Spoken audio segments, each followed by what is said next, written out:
minha irmã. Mais uma vez começa o programa Voz da Igreja. Obrigado por estar conosco neste horário, neste canal, nesta TV, nesta rádio. Obrigado por fazer parte desta nossa família do programa Voz da Igreja. Vamos partilhando a nossa fé missionária, o nosso testemunho de fé que damos na direção do Senhor Jesus, no meio do nosso tempo e do nosso mundo, avançando na capacidade de, através das nossas escolhas, da nossa liberdade tocada pela graça, da nossa opção por Jesus, irmos ampliando o seu reino no meio do nosso tempo, a partir da conversão de cada coração na direção de Cristo. E isto gera um homem novo, uma mulher nova, um ser novo, capaz, portanto, de viver na dinâmica do reino, no caminho do Evangelho. Vamos então, neste primeiro bloco do nosso programa, Bebendo da Fonte, vamos partilhar o texto da liturgia deste domingo, o 13º domingo do tempo comum.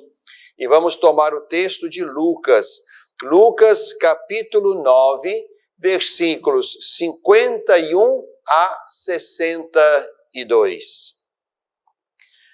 Quando estavam para se completar os dias de sua exaltação, Jesus tomou a firme decisão de partir para Jerusalém.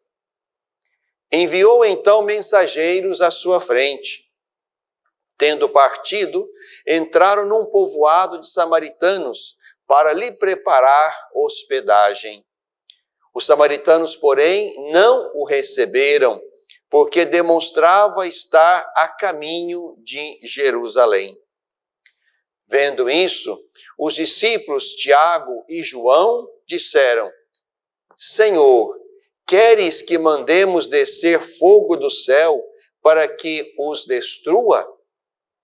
Jesus, porém, voltou-se e os repreendeu, e partiram para outro povoado. Enquanto estavam a caminho, alguém disse a Jesus: Eu te seguirei aonde quer que fores. Jesus respondeu: As raposas têm tocas e os pássaros do céu têm ninhos, mas o Filho do Homem não tem onde reclinar a cabeça. A outro Jesus disse: Segue-me. Esse pediu: Permite-me que primeiro eu vá enterrar meu pai. Jesus respondeu: Deixa que os mortos enterrem seus mortos, mas tu vai e anuncia o reino de Deus.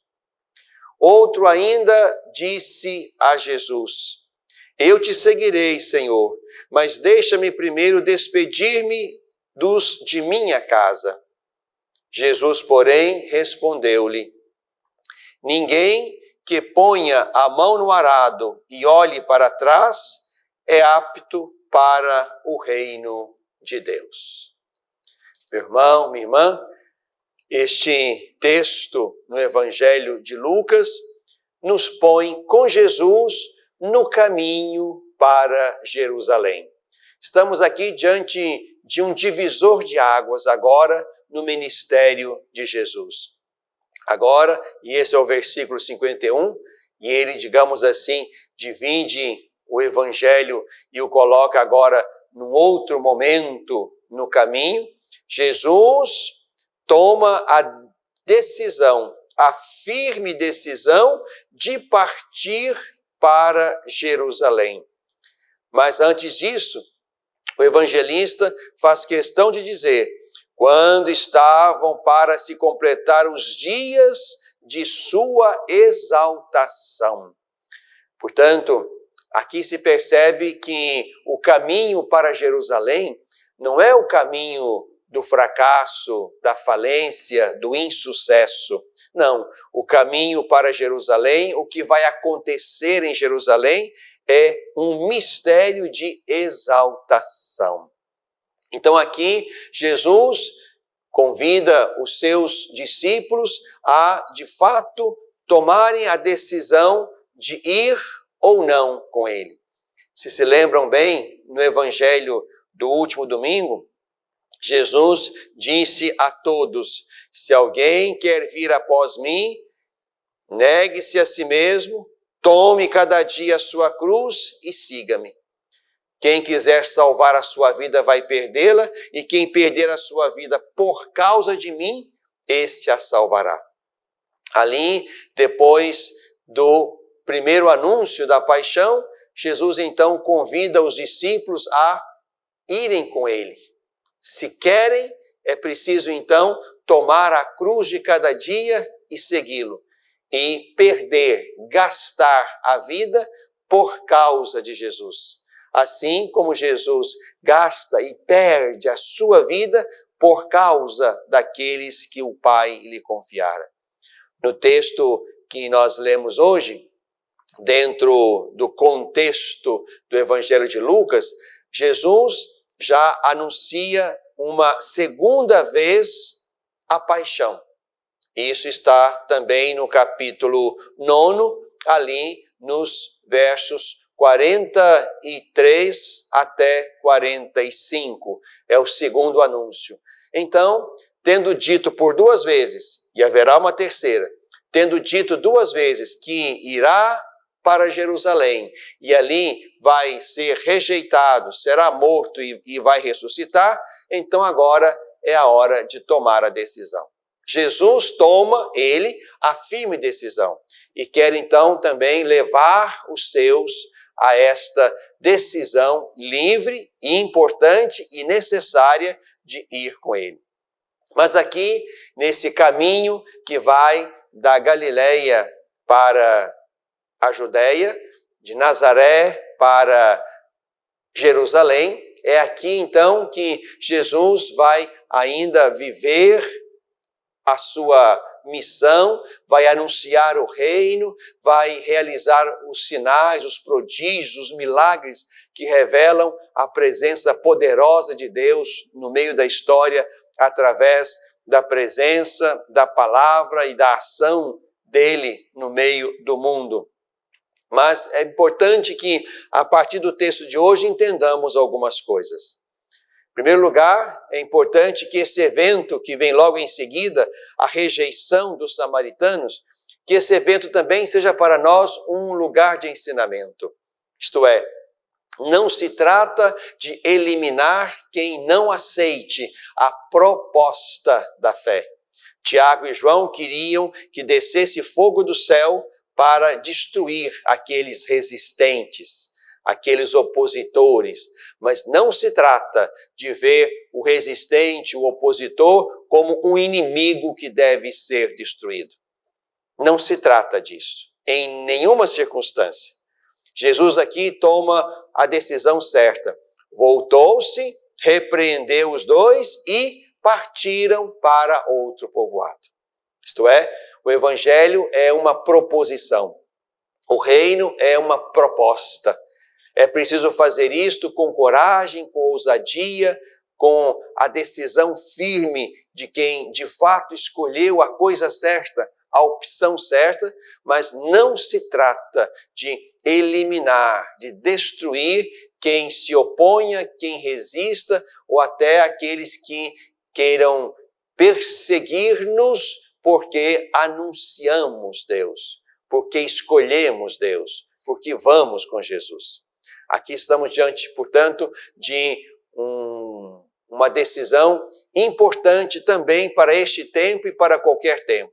Precisamos, sim, anunciar com todas as forças, com a nossa alegria, com o nosso entusiasmo, com a nossa fé, aquele em quem cremos. Jesus Cristo, o seu evangelho e o seu reino. Mas é preciso ir adiante, diante das recusas, das perseguições, das resistências. É preciso ir a outros, é preciso ir adiante. É isso que Jesus ensina. E no caminho, e aqui está um segundo ensinamento, haverá quem queira ir, haverá aqueles que Jesus chama. Aqui, nesse texto final, nos encontramos com alguém que diz a Jesus que quer ir com ele. Mas quem quer ir precisa pensar, é um caminho exigente. E Jesus faz questão de dizer isso. Há aqueles que Jesus chama. E por mais que esses chamados tenham coisas importantes a fazer, como sepultar o Pai, é preciso que se coloque acima de qualquer outra coisa o reino de Deus e o seu mistério. E isto está acima de qualquer outra relação ou afeto ou necessidade humana. E ainda um terceiro que diz que quer seguir Jesus, mas quer despedir-se da sua casa. E Jesus vai dizer que é preciso sim colocar o reino de Deus acima de tudo. Os afetos humanos que são importantes, que são caros, que são benditos, esses afetos humanos não nos podem impedir de ir adiante, de anunciar o reino, de estar com Jesus. É preciso, na hierarquia de importância, colocar o reino de Deus acima de todas as coisas, de modo que tudo mais se relativize, mesmo que aqui, nesse universo de coisas relativas, haja coisas mais importantes e menos importantes, mas acima delas todas está o reino de Deus, que nós somos chamados a anunciar com o mandato de Jesus, que nos chama e nos envia para isto. A nossa fé batismal é uma fé que nos torna mensageiros do Evangelho, anunciadores do reino, homens e mulheres que propomos com amor, esperando que o outro coração acolha Jesus, o reino, o Evangelho. E se isso não acontecer, vamos adiante. Não se trata, em nenhuma hipótese, de eliminar o inimigo ou o opositor. Bebemos da fonte.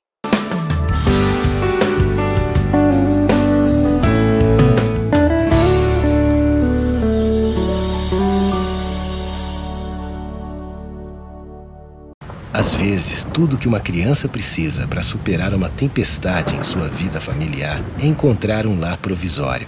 Uma família que a acolha por um tempo, enquanto sua própria família se reestrutura para recebê-la de novo.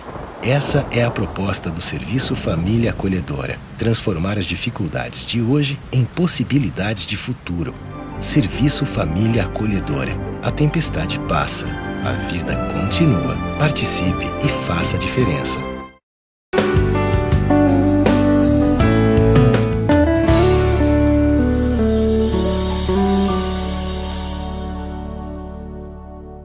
No coração deste tempo, quantas coisas boas, belas nós temos nesta semana. Praticamente a cada dia temos algo bonito para contemplar no grande patrimônio da nossa fé cristã. No dia 23 de junho, quinta-feira, nós celebramos a Natividade de São João Batista. Normalmente, no dia 24, mas neste ano, no calendário litúrgico, vamos celebrar São João Batista no dia 23, porque dia 24 há uma outra solenidade. E aqui, celebrar São João Batista nos reporta as muitas celebrações com bandeirinhas, com alegria, com festividade, com celebrações eucarísticas bonitas neste dia, em toda parte, sobretudo nas comunidades que têm São João Batista como patrono. É momento de congraçamento, de alegria, de festa, de dança, tudo isso ao redor do mistério deste homem que, no coração da história de fé, é aquele que prepara o caminho para o Messias. Aqui o nosso abraço, o nosso afeto a todas as comunidades que celebram no dia 23 de junho a solenidade, então, da Natividade de João Batista. Mas não paramos aqui. Dia 24 de junho, solenidade do Sagrado Coração de Jesus e Dia Mundial de Oração pela Santificação do Clero. Mais uma vez nos voltamos para o Senhor Jesus de coração aberto, aquele que ama os seus e os ama até o fim, até a morte e morte de cruz. E é exatamente aí, neste mistério de um amor que ama até morrer, que nós queremos rezar e pedir a Deus para que os ministros ordenados, os diáconos, sacerdotes e bispos, sejamos sempre mais capazes de ser sacramento de Cristo, do amor pastoral de Cristo, da capacidade também de amar os nossos até o fim. Por isso, também temos um compromisso sempre, não só no dia 24 de junho neste ano, mas na celebração que todos os meses fazemos do coração de Jesus, e esta é a celebração anual do Sagrado Coração de Jesus, nós temos um compromisso de rezar pelo clero, pela santificação do clero.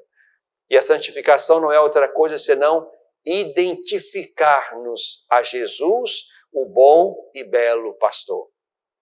Mas também não terminamos aqui as festividades dessa semana. No sábado, dia 25, nós celebramos a memória do Imaculado Coração de Maria. Não há Jesus sem Maria, não há Maria sem Jesus. Por isso, celebramos sim aquele que é o centro e o alvo da nossa fé, o autor e consumador da nossa fé, que é o Senhor Jesus Cristo, mas também nos voltamos neste sábado 25 para a sua Santíssima Mãe, a mulher que escutou Deus, acolheu e encarnou no seu ventre exatamente o Verbo que dela nasceu com carne humana, a fim de que pudesse Jesus, o seu Filho, o Verbo de Deus, tomar a carne humana, resgatar a carne humana, assumir para dentro da sua divindade a carne humana e elevar a carne humana na direção de Deus, como Jesus bem fizera. Portanto, neste sábado, também nos voltamos para a Santíssima Virgem Maria e a contemplamos como esse ser humano bendito que se abre à proposta de Deus, e é por isso que no seu sim fecundo podemos viver, celebrar, saborear o mistério da encarnação, pelo qual Deus nos visita e nos salva. E neste domingo, então, nós celebramos, e isso é muito importante, juntamente com o Papa Francisco, também o encerramento do Encontro Mundial das Famílias. É sobre isso também que quero agora tratar com vocês nesse segundo bloco. Nesses dias, do dia 22 ao domingo 26, nós vamos acompanhando e rezando com o Papa Francisco neste 10º Encontro Mundial das Famílias, que acontece em Roma e de alguma maneira também acontece de modo menor em cada diocese, em cada paróquia, em cada comunidade, quando nós todos nos unimos em prece pelas famílias, juntamente com o Papa Francisco. O Encontro Mundial das Famílias é uma iniciativa da Igreja Católica que nasceu pela vontade de São João Paulo II em 1994. De lá para cá, então, de tempo em tempo, a cada 3 anos e em diferentes lugares do mundo, se realiza esse Encontro Mundial das Famílias, que chega então na sua 10ª edição. E aqui, nesses dias, portanto, do dia 22 ao dia 26, que é o domingo, nós vamos vivendo esse momento orante, esse momento reflexivo, importante, acerca da vocação, acerca da natureza, acerca do projeto de família que Deus pensa e deseja para os seus filhos e filhas.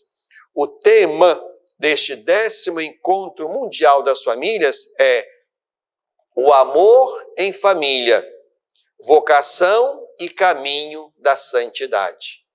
O amor em família, vocação e caminho da santidade. Quando nós, neste final de semana, vivemos então com o Papa esse 10º Encontro Mundial das Famílias, estamos concluindo o ano da Amoris Laetitia, que é aquele belo documento do Papa Francisco acerca da vida e da vocação da família. E queremos então que esse momento também de encerramento do Encontro Mundial das Famílias seja um momento de retomar com ousadia, com convicção, com determinação, com criatividade, o nosso amor pastoral, o nosso cuidado pastoral das famílias. Portanto, a partir das indicações oportunas e bonitas do Papa Francisco da Amoris Laetitia, nós queremos aprender a cuidar de todas as famílias, sobretudo aquelas mais fragilizadas, mais vulneráveis, mais tocadas pela pobreza, pelo sofrimento, pela separação ou por tantos outros males que afetam a família. Queremos relançar a família como o projeto de Deus para a humanidade.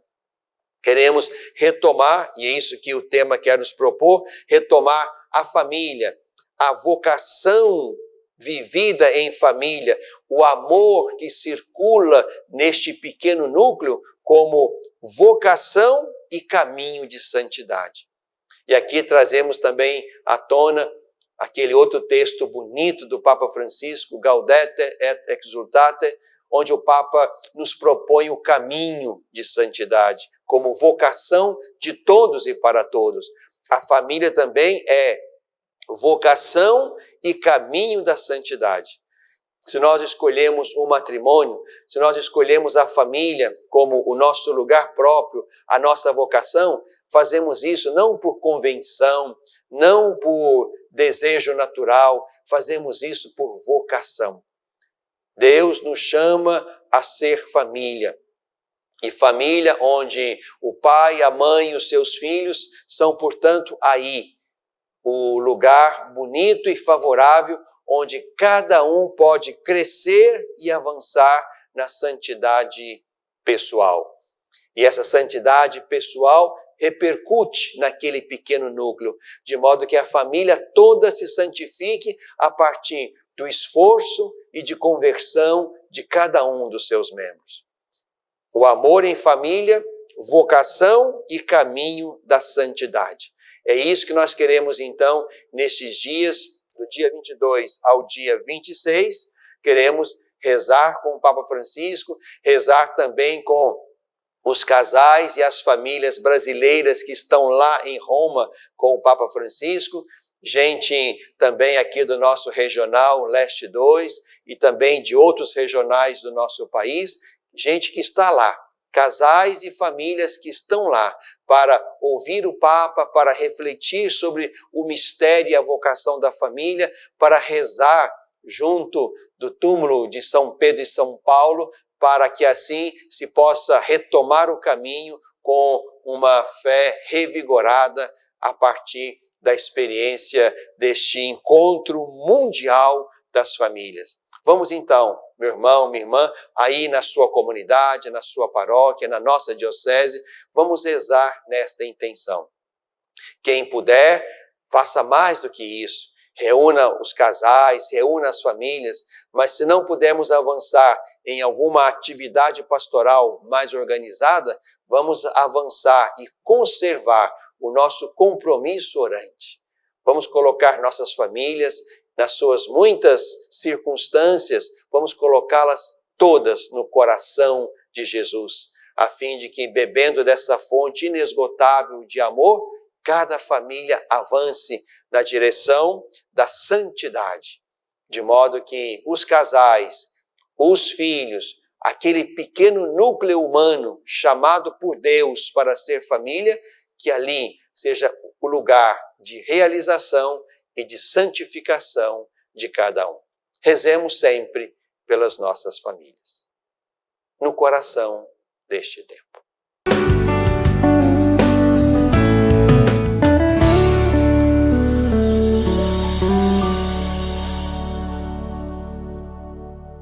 olá, meu irmão, minha irmã, estou precisando da sua ajuda para que juntos possamos zelar pelas vidas dos idosos que estão lá no nosso lar dos idosos. Precisamos da sua ajuda para manter aquela casa. A sua pequena contribuição mensal, fazendo-se amigo do lar, vai nos ajudar a comprar medicamentos, comida, material de higiene, material de secretaria, pagar a folha de funcionários, também aquilo que diz respeito aos gastos mensais daquela casa. Você pode ser, portanto, um amigo do nosso lar dos idosos. Aqui no telefone que está na tela, você pode então ter mais informações de como nos ajudar nessa obra de cuidado da vida. Ajude-nos, é o nosso pedido. Obrigado pelo seu sim.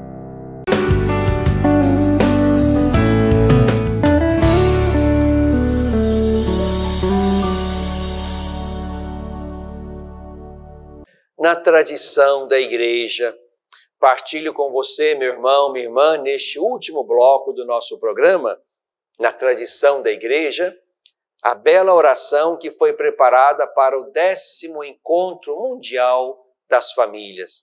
Encontro que acontece em Roma, junto do Papa Francisco, e que também repercute nas dioceses, nas comunidades, porque cada comunidade, cada paróquia, cada diocese é chamada também a tomar parte neste evento, rezando, trazendo para si os casais e as famílias, para que possamos encontrar em Deus motivação e força para avançar no caminho do amor familiar, que deve ser um lugar e um caminho de santificação de cada um dos membros de cada família. Mesmo que cada um tenha o seu tempo próprio de conversão.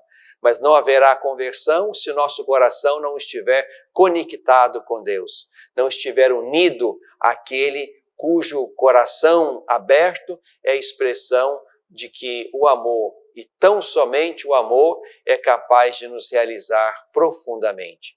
Vamos então partilhar esta oração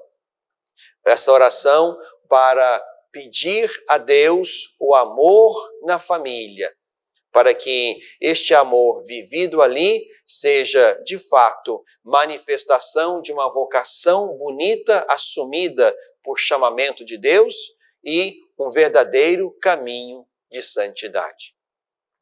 Pai Santo, estamos aqui diante de Ti para louvar-te e agradecer-te pelo grande dom da família. Nós te pedimos pelas famílias consagradas no sacramento do matrimônio, para que possam redescobrir todos os dias a graça recebida e, como pequenas igrejas domésticas, saibam testemunhar a tua presença e o amor com o qual Cristo ama a igreja.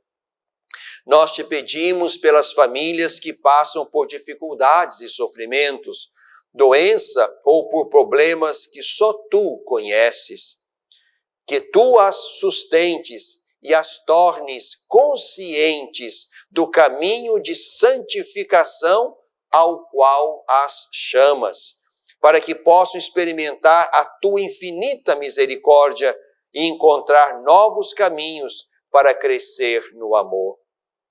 Nós te pedimos pelas crianças e jovens, para que possam encontrar-te e responder com alegria à vocação que planejaste para eles, por seus pais e avós, para que sejam conscientes de serem sinal da paternidade e maternidade de Deus no cuidado dos filhos, que na carne e no espírito tu confias a eles.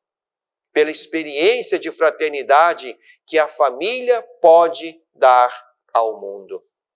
Senhor, concede que cada família possa viver a própria vocação à santidade na igreja, como um chamado para ser protagonista da evangelização, a serviço da vida e da paz, em comunhão com os sacerdotes e em cada estado de vida. Abençoa o encontro mundial das famílias. Amém. Na tradição da Igreja.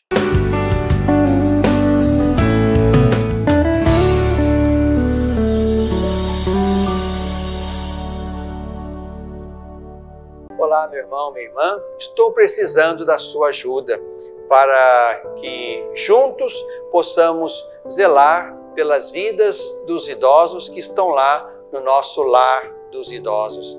Precisamos da sua ajuda para manter aquela casa.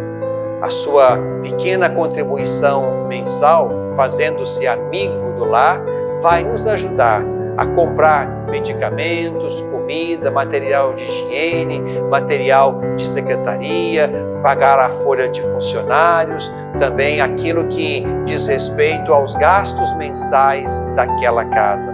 Você pode ser, portanto, um amigo do nosso lar dos idosos. Aqui no telefone que está na tela, você pode então ter mais informações de como nos ajudar nessa obra de cuidado da vida. Ajude-nos, é o nosso pedido. Obrigado pelo seu sim.